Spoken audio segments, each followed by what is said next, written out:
How could you not be excited for the WBC right around the corner? This tweet from Sean Spradling. 1 week from today, the final World Baseball Classic rosters will be submitted by all 20 countries. Sean covers international baseball, locked into the upcoming World Baseball Classic, a WBC content creator and reporter, and he's kind of to join us right now. Sean, Team Japan announced their roster over the weekend. What was your biggest takeaway from the defending champions roster? I mean, just how stacked they still are. It doesn't matter what year it is. Every generation of Samurai Japan just seems to be head and shoulders above the rest of the international baseball world. I mean, you look at like their success at the on the international stage, and they can go 5 years without losing a single game, and they're still just as strong as ever this year. Sean, we know all of Team Japan's starting pitchers because they all pitch in the MLB, but their bullpen does not have many household names. Is there anyone we should look out for?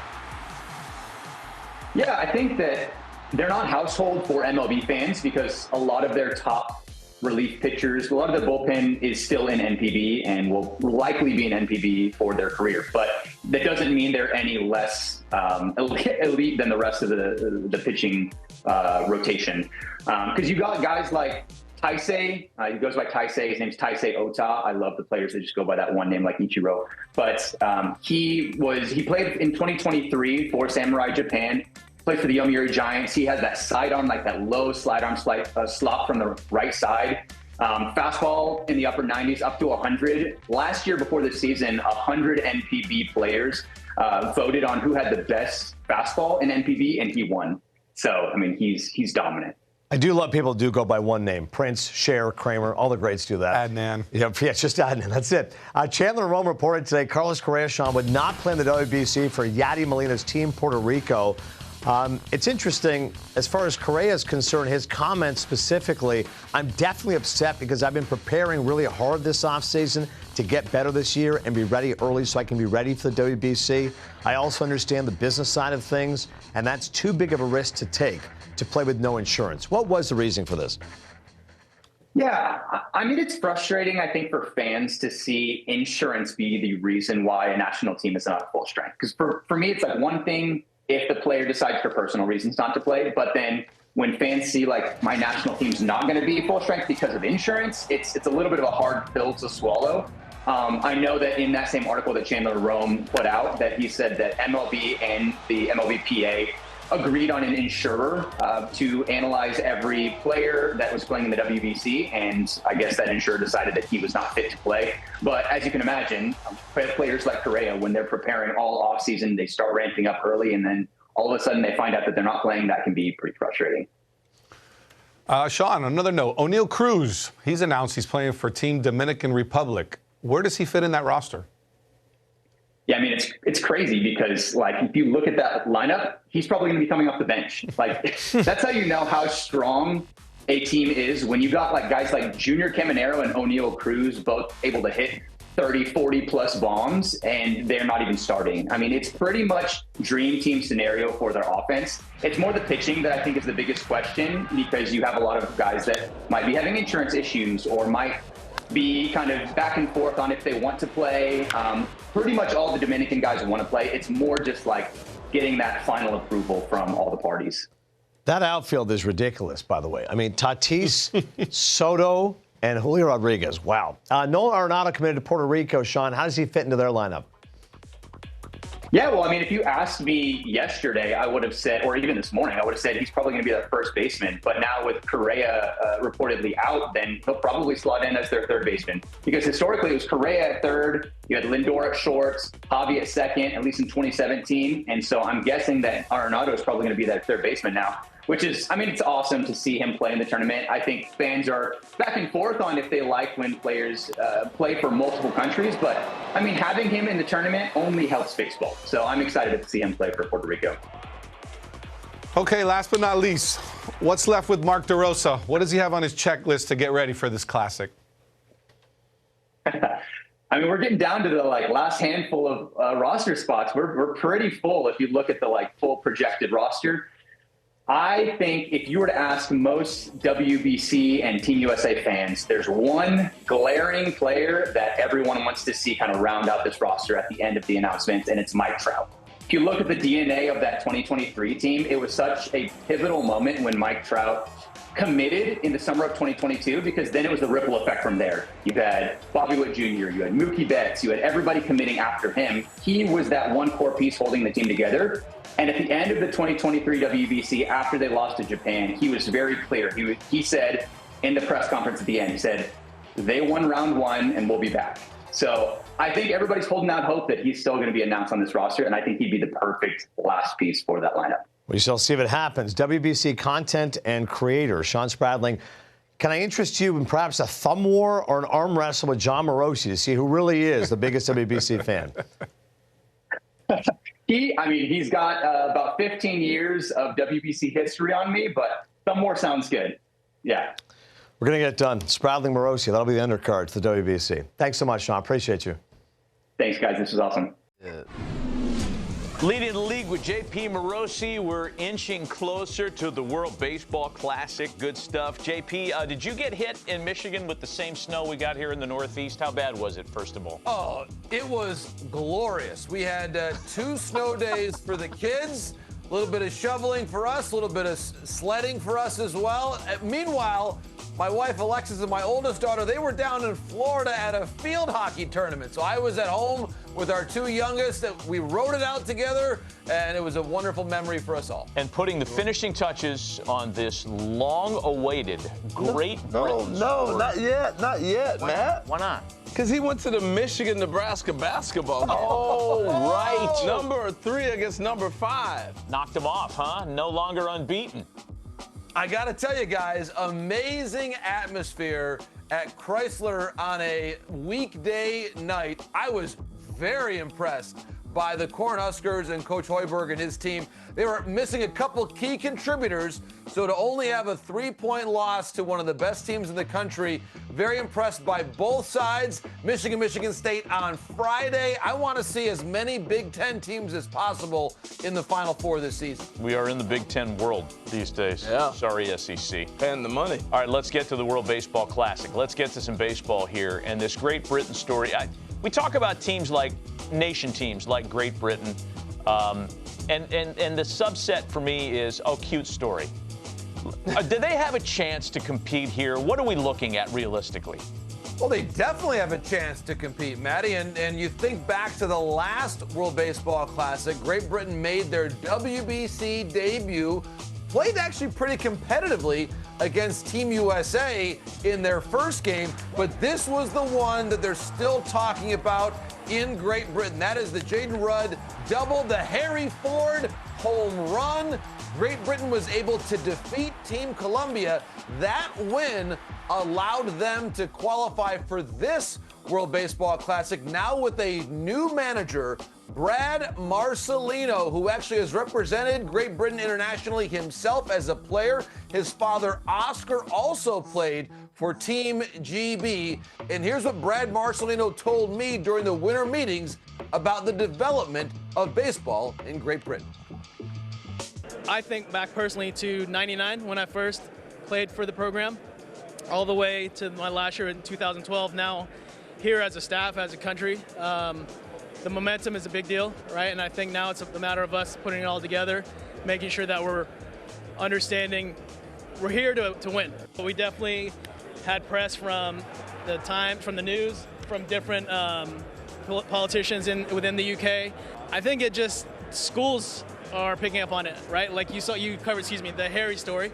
And then all of a sudden Harry was kind of known then, and then all of a sudden he exploded on the scene, and different elementary schools and different teachers and students were picking up on this. So I think it kind of took a life of its own. Wow. What a great family story, the Marcelino. So there on the left is Brad's father, Oscar, who was playing for the national team in the 1980s. He had moved along with Brad's mother from the Philippines to Great Britain in 1975, and then eventually going to the U.S. In the middle, though, that is Brad Marcelino hitting in Enfield in Great Britain as a kid around 1989. And then on the far right is Brad's son, Clayson. Brad has 2 sons, Clayson and Easton. they might also represent Team GB at the international level, too. That was Clayson throwing out the first pitch at the 2017 WBC qualifier, and there are the Marcelinos along with Brad's wife, Joanna. So this has become truly, guys, a family story. Harry Ford, there he is with Brad, and you get a sense for what this tournament means, not just for the teams like the U.S. and Japan, for whom it is gold medal or bust, but the WBC as a way to grow the game. And Brad was on the coaching staff when Great Britain won that game against Colombia at the last Classic, which, again, you had English school kids dressing up as Sir Harry Ford the next day in classrooms in London or around England because they had been watching what was happening in this new sport in Phoenix. And, guys, I love making this point that there are some early examples of literature in which there's a belief, Matt and Harold, that baseball, not just rounders, but baseball itself was actually invented in Great Britain in the 19th century before coming over. I'm telling you, it's the story that baseball was actually born in Britain and then immigrated here to the U.S. Oh, boy, be careful, man. Be careful, JP. Yeah, you're going to get blasted online for that. The American sport. All right, listen. So let's go to Japan. It's the American sport that's been perfected in Japan. Yes. Yeah. Exactly. Who's claiming it is now their sport. But look, I was watching on the network the other day. I forgot about the 2009 WBC, and Ichiro had the big knock. He hadn't hit the whole series and came up with the base hit to drive in two to win it. So we watched Ichiro. In that same series, Darvish did his thing. We watched the last one, Ohtani did his thing. So what's next for Japan as we get ready to take them on? Come on, Team America. D-Row. That's right, Harold. Well, of course, Team Japan has won this tournament more than any other nation. Internationally, they've long been the #1 ranked team, not just in the World Baseball Classic, but in other WBSC events. And who can forget the way that last tournament ended? Of course, that classic game, Murakami the home run. On the mound, you had Darvish, you had Ohtani closing it out. The famous conclusion there, the then Angels teammates Ohtani and Trout. This, though, is the next generation. For so many years, this has been where the next Japanese star has been found. Well, now we see so much Japanese talent in MLB that roughly a third of the Samurai Japan roster are already names that we know. Ohtani, Yamamoto, Suzuki is back in the Classic. Kikuchi, Murakami, of course, now the new member of the White Sox. Yuki Matsui in the bullpen. Kazuma Okamoto, who just signed with the Jays. And Tomoyuki Sugano, who is the godson of Hara, the longtime manager and star player in Japan. So Sugano is still unsigned. But you'll have roughly a third of Team Japan's roster already having arrived to Major League Baseball. So they've got the WBC title to defend. Of course, the Taiwanese national team, though, they're the reigning champions in the Premier 12. They actually defeated Team Japan in the finals of that one. So there's a lot of different, I think, tasks there for Team Japan to show they are still the world's #1, even as D-Row is building an American team for the ages. I think Team Japan... Okay, so let me jump in here, JP. Let me jump in. For Team USA. Go ahead. So one name missing. Roki Sasaki. Is he pitching with Team Japan? Because I think he's the guy that's going to bust out this time. We have not seen Sasaki announced yet. That is still a question, Harold. We are awaiting the final roster announced in a week, which will be, by the way, on MLB Network. So there's still some intrigue about exactly who is going to be on Team Japan's roster for all the rest of the spots. But with respect to Sasaki, I think the big question there is, will he be building up in spring training with the Dodgers to be a starting pitcher, or will his role be more in the bullpen, which of course we saw starting this year. And that, to me, Harold, so again, I think you're right. He's going to be a starting pitcher, building him up. And if he's not on Team Japan for the Classic, I would say the reason is that he wants to be in Glendale and building up those innings to be able to start. Okay, one thing I want to throw at you. So the U.S. is doing the same thing, but we may have guys in camp that we bring along the way. Japan has that same right as well, right? So he could actually miss the first round or so and join them when they came to America playing in Miami. Is that possible? Yes. H, that has been, and we have seen that come along. It's been called the designated pitchers pool. Remember that from the last couple of classics? Yes. You can at times add and change your roster in between rounds. And so again, Team Japan opens over in Japan. They host the first round. I think it stinks. They would then come over to Florida for the quarterfinals if, as we expect, they qualify for the quarterfinals. Yeah. So it is possible that there could be an adjustment to the roster if you leave a couple spots open to be able to add someone for that quarterfinal round and beyond. So stay tuned there. If Roki I look is for in that to happen. Well, I look for that to happen as well, Harold. You've got good sourcing and information on the WBC rosters, my friend. Well done. I've been around it. A chance to play for your country and then get into the conga line and win it all and meet Harold Reynolds afterwards. Everybody would have signed it in blood. That's right. They would have signed it in blood. JP, good stuff. What are you working on for later in the week that we might be able to kick down the road for another week or two in terms of storylines? So here we go. One more classic storyline for you.